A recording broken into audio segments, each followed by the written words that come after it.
Hi everyone, I'm Shauna and welcome to my channel. In today's video, I'm sharing something very fun. I'm talking about what I would purchase if I had to start my makeup. This is a video for fun, but it also helps me think about my collection in new ways and what are my favorite products, what do I love the most, and in my own mind, like what would my ideal makeup collection look like? Makeup collection over from scratch. If everything was gone.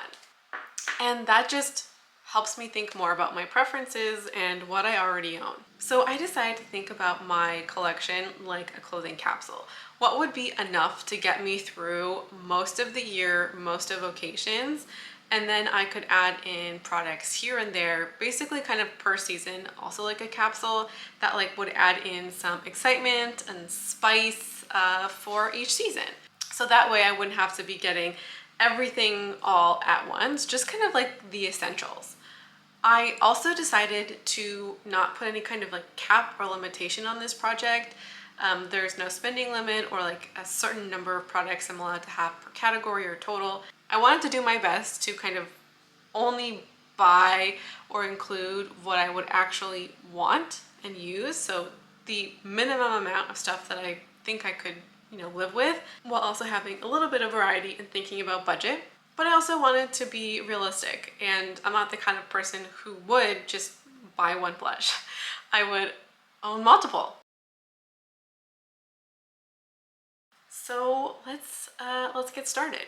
So category number one is primers, and I decided to not include any because I've never felt like any primer I've ever owned has ever really made a big difference in my skin, like has made my skin look nicer or my makeup go on easier.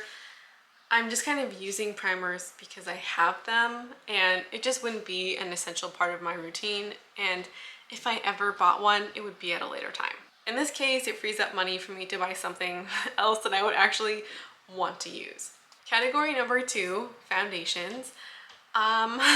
This was one that I actually changed my mind about. So I sat down to film this yesterday, didn't like the way it turned out, and I decided to use that time to kind of rethink about my picks and, go online and do some searching to see if I would change my mind about anything or if I wanted to make another choice.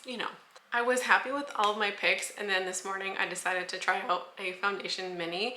It's the Charlotte Tilbury Airbrush foundation. I had never tried it before and in all honesty, I love the way it looks. It looks better on my skin than the MAC foundation, and I think it's the best my skin has ever looked with foundation on it. And my skin is just like in an okay state. It's not particularly good or bad. It's kind of middle ground, and this looks amazing. It looks really natural. And I have some pretty deep set forehead wrinkles, at least for my age. Like I've had them since I was 16 or 17, they've been there. And just about every foundation creases pretty bad in there. And you'd also have this experience with any other kind of wrinkle on your face. This didn't settle in. This looked so good. It's the kind of foundation where I was like, is this my skin? Flawless, amazing. I'm still kind of shocked now. So I decided that one of my picks would be the Airbrush foundation. Like, I'm kind of over the moon excited about this. Now, I initially had the Fenty Pro Filter as well as the Eavesdrop or Easy Drop. And ultimately, my second pick would be the Fenty Pro Filter, and I'm okay with that because I was already going to buy two kind of expensive foundations or high-end foundations anyways, so this like price-wise works out quite similar. And they do have different finishes. The Pro Filter is just more like matte right away, whereas I would say this one is more of a natural finish. So I do need just like a little bit more powder than usual to set this down, but I don't mind because it looks amazing. Can you tell I'm in love with it? Okay, so I decided to take off the Eavesdrop because my track record has shown that I don't wear BB creams. I own some and I have never finished one. And part of that is because BB creams aren't usually formulated for oily skin. There are so few out there that are meant for oily skin. And even then, I just think that my preferred coverage is medium to full. And I've tried so hard to be a BB cream kind of girl, a light coverage kind of girl, but I just like the way my skin looks with medium to full coverage. And quite honestly, it takes me much less time to use a medium to full coverage than a light coverage product, because I have to then like go in with a lot of concealer and usually more powder. It's just more effort. It just takes more time. Doesn't mean that like I won't try and make the best of the BB creams that I already have, but the point being, it doesn't make sense to pick a BB cream as like one of the two complexion products you start off with. That would be something to add in maybe in the summertime, or or if I prove to myself that I actually like and wear BB creams. So that just makes more sense to me, and much less of a fantasy self pick and more of like, this is kind of who I am, my preferences, and like that's okay with me. For powder, I have a pressed and a loose. For the pressed powder, I decided to pick the NYX Stay Matte But Not Flat powder.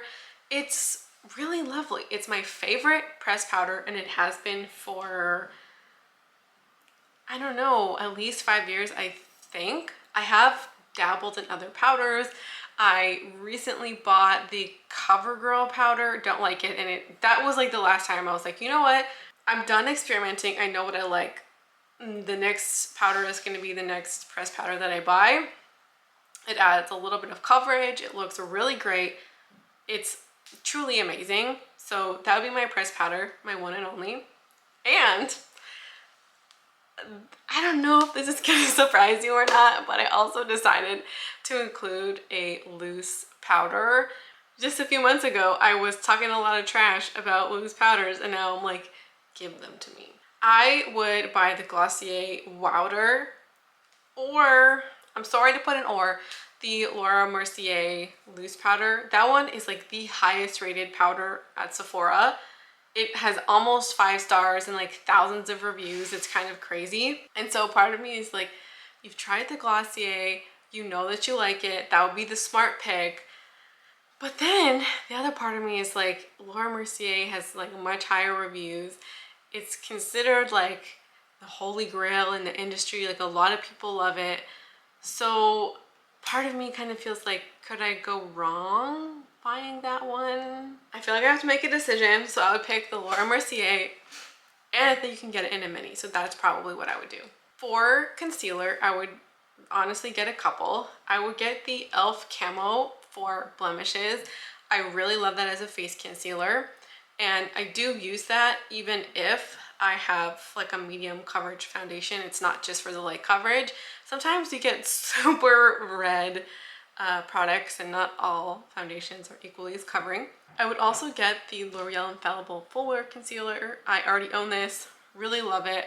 I did pan the Camo concealer earlier this year. I do really like that one as well. So I would pick those two. I did consider putting in the MAC Pro Longwear. There she is. The honest truth about this is I hate the pump. You can see how gnarly this looks because it's so impractical. I don't need, like, I don't know, this is a product that should not come with the pump. It's not hard to change the packaging, but at the same time, if they want to keep it in a pump, they should change the amount because it just pumps out too much. So I like actually hate using this, even though I love the formula, and the packaging is inconvenient enough that I would just pick something else. Now let's talk about blush. I would start off with 3, and I own all 3 of them. Pause here and guess what my picks would be, because I don't think they're a surprise. I would pick MAC Melba. It's a peachy pink blush. Love this color so much, not just for spring and summer, but I like this all year round.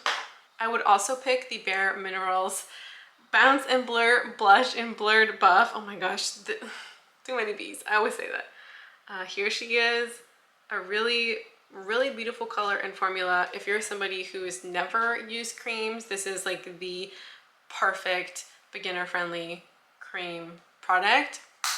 And then as pick number 3, I would pick Tarte's Party. It's a really neutral blush, goes good with everything.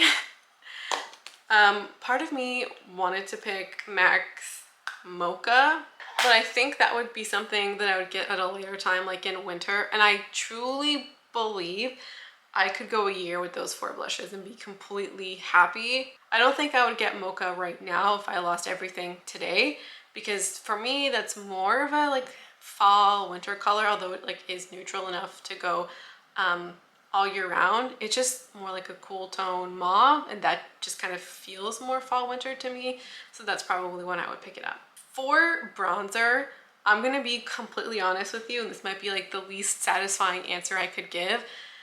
I would go to the drugstore and I would like go through the aisles and just kind of pick a bronzer that has the best shade range. And the thing about bronzers is that my favorite bronzer is the Annabelle Biggie bronzer that comes in 2 shades of white. It's like pitiful, and I decided that I would not repurchase that bronzer. Bronzer shade ranges as a whole in the drugstore are not great, usually like what, 3 at most. So I would go and visually look at what the shade ranges look like. And here's also the thing, I have never been a high-end bronzer purchaser. The Hoola bronzer was like back when I was like deep in a makeup addiction, and I was just like buying stuff for the sake of buying it. And I did in 2020 buy the Vesca bronzer, and that to me felt like a good investment because of how great the shade range is, and it's like an indie and small makeup brand, and they were Canadian owned, or they are Canadian owned, but they don't ship to Canada. This, like, that to me is like one of the more frustrating brand situations out there, because they're a Canadian company who knows the difficulties of like the Canadian makeup space, and then chose deliberately to stop shipping to Canada. That was a horrible move.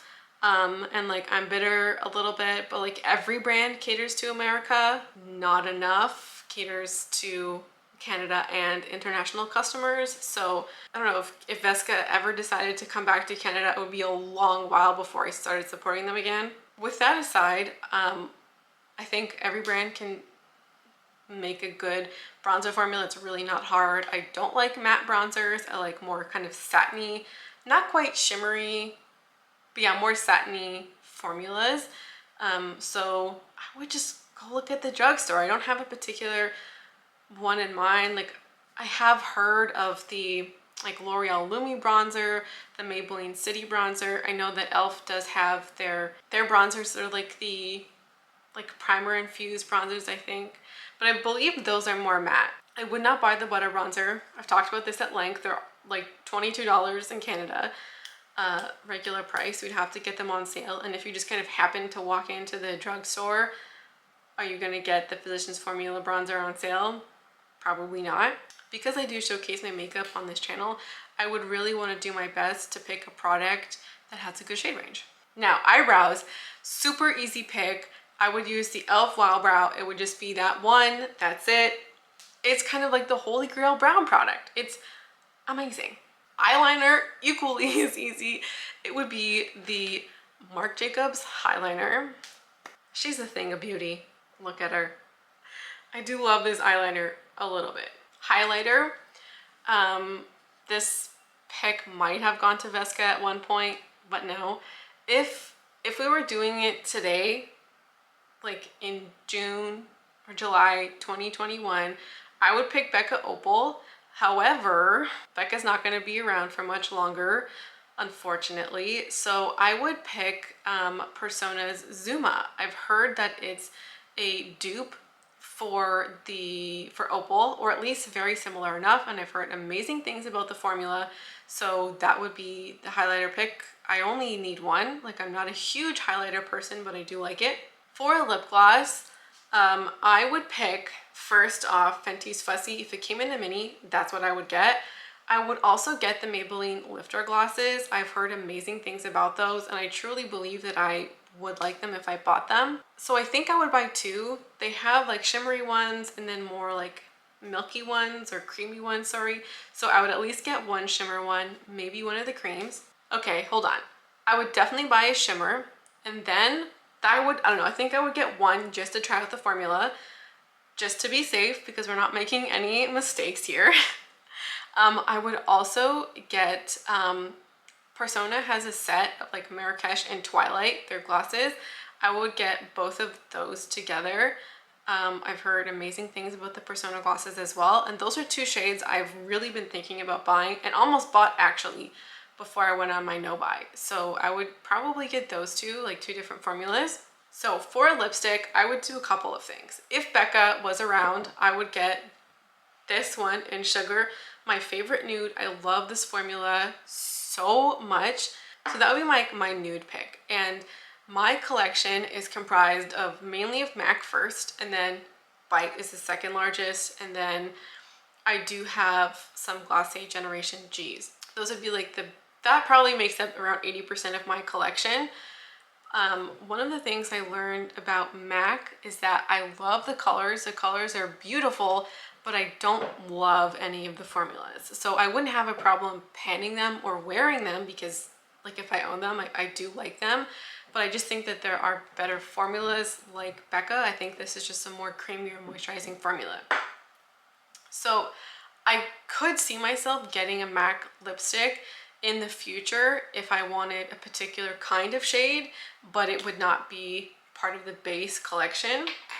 So other than this Sugar, I would also get the Rare Beauty Dewy Lip Balm in Thankful. And here's the thing. I love the Amuse Bouche lipsticks from Bite, but that line is discontinued, and I love Chai, and I love Cashew. Cashew is dark for me a lot of the year, and like Chai is that really beautiful kind of fall color for me. Fenty's Thick is close enough to Chai that I would kind of maybe get that in the fall. But here's just something I want to quickly show you. This is Thankful, and then this is Bite's Hug Me. They are so similar, and so this is a better formula, so I would get Thankful. I do genuinely like the formula and the color, and it's a less opaque version of Cashew, and that's in my project pan right now.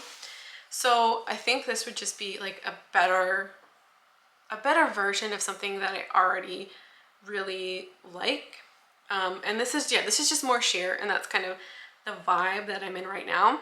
And then I would also get the Revlon Shine Gloss in 014 Glaring Coral. It's really beautiful. I actually have this layered with Zip from Generation G. They aren't super similar. You can tell that this is just that the Generation G is more red, and this one is obviously more coral. I would own this. We are in summer now, so that would be one of my fun kind of picks. Putting this together really made me think. I've decluttered my collection a lot because I've really been thinking hard and trying to hone in on my makeup preferences, and doing this makes me really think I would genuinely love these products. These are like, I could live my life with 5 lipsticks. There may be a time where I might want like a pink or a red. Okay, I could see that as, you know, like having one red or one pink, but I think I would genuinely be fine for most of the year with 5. And right now I have, I think, something like 25 or 30 lipsticks, and some of them have just been sitting around, and it makes me think that I should declutter them because I'm not using them. And if I like this color of lipstick, why would I hold on to formulas and colors that I don't really like? And this exercise really proved or showed me like how much I've changed, that I would be fine like in my heart with 5 products when a year ago, 2 years ago, well, 2 years ago now, like I needed 30 lip glosses as like a minimum, or I wouldn't be happy, or like I had to have this and I was having a hard time letting go. I still have a hard time letting go but this just kind of feels like progress. I don't know if that made sense, but it does in my mind. So for mascara, I would get the L'Oreal Telescopic. I'm a drugstore mascara kind of gal, always really have been. I would probably also buy a second mascara, and that would really just be what's on sale. Maybe the Essence Lash Princess, or the Maybelline Lash Sensational, like the pink one with like the banana brush. It looks like a roller lash.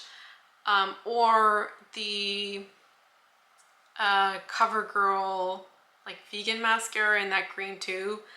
I would probably look at one of those as the second. And if none of them were on sale, I'd probably just go with Lash Princess. I just love the layered mascara look. Eyeshadow was really the hardest, and I think somewhere between 3 and 5 palettes would be my sweet spot, where I could probably go a full year with that iteration of things and be really happy. My first choice, like my gut reaction, was Modern Renaissance, and if that palette wasn't produced by ABH, I would have for sure put it on here. But I just can't support ABH at the moment, so my pick instead of something I already have that is quite affordable is the Nudes of New York palette. It's not something that's explicitly duping the Modern Renaissance palette, but in my mind it has a lot of the vibes that Modern Renaissance has, and this is like a really good fall palette to me. I think I would really love this in the fall, but I could also see myself using this now with a couple of the shimmers and some really nice mattes in here. I would also, without a doubt, this is one of the first palettes I picked, was the 3CE palette. I really like this, and the shimmers in here are really beautiful. There she is.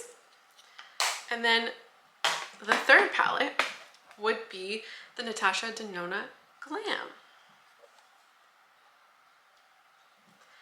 My favorite shadow of the moment is a little Quirky from ColourPop, and I would do my best to dupe this out. This would be like the shadow that I would kind of need or feel like I need, and I have a couple of shadows in mind that I think could be similar to this in the Sephora collection.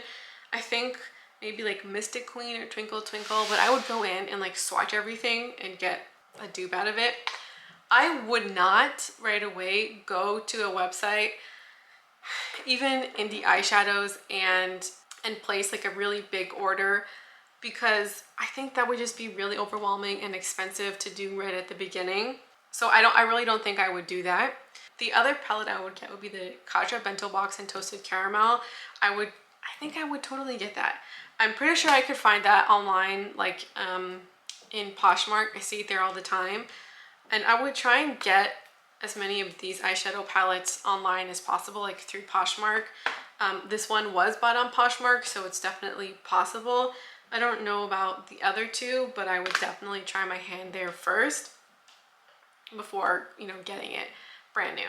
So that's everything. Those are all of the products that I would buy to restart my collection from scratch.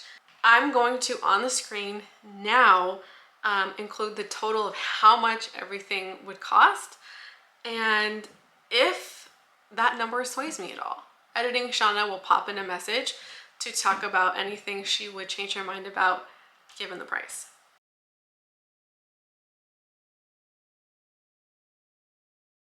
Those are my picks, and I wonder if Editing Sean has anything to say.